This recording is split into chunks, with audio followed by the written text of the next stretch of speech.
when you eliminate carbohydrates, you are significantly benefiting your epilepsy or your seizures, and are re- significantly reducing your risk for having future seizures.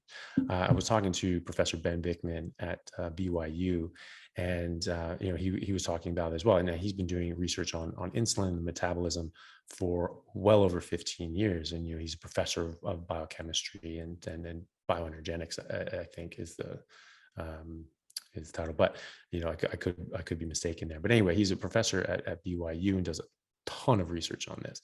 And he was saying, we were talking about that phenomenon where if you go on a ketogenic diet, this significantly helps that. And he was saying that that people on for epilepsy specifically, they actually seemed to be helped by the amount of ketones that they had, and they actually wanted higher ketones.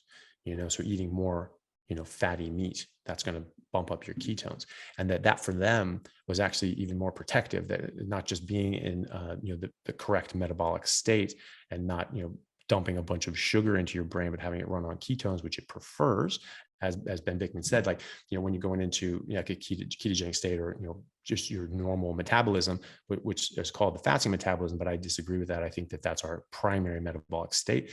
That's where our body and biochemistry work much better.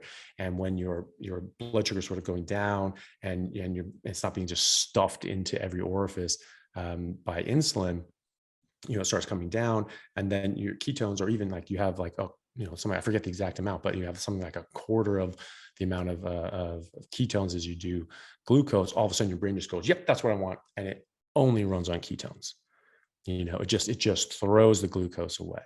And so when your brain is preferentially using ketones, even when there are less ketones than glucose available, that lets you know that that's your brain's primary energy source. And even when you're in the so-called fed state, which is your carbohydrate, insulin-driven state, which I think is a pathological state, and you have constantly, chronically too high of blood sugar, and your insulin's just stuffing it into your brain and other parts of your body, even then your brain still runs on some ketones. Your brain never doesn't run on ketones. It will always have some ketones that it runs on, because it needs them, and that's what it wants to run on. So if there's any ketones available, it's using them. And then when it gets just enough ketones, it's just like, yeah, we're only using that.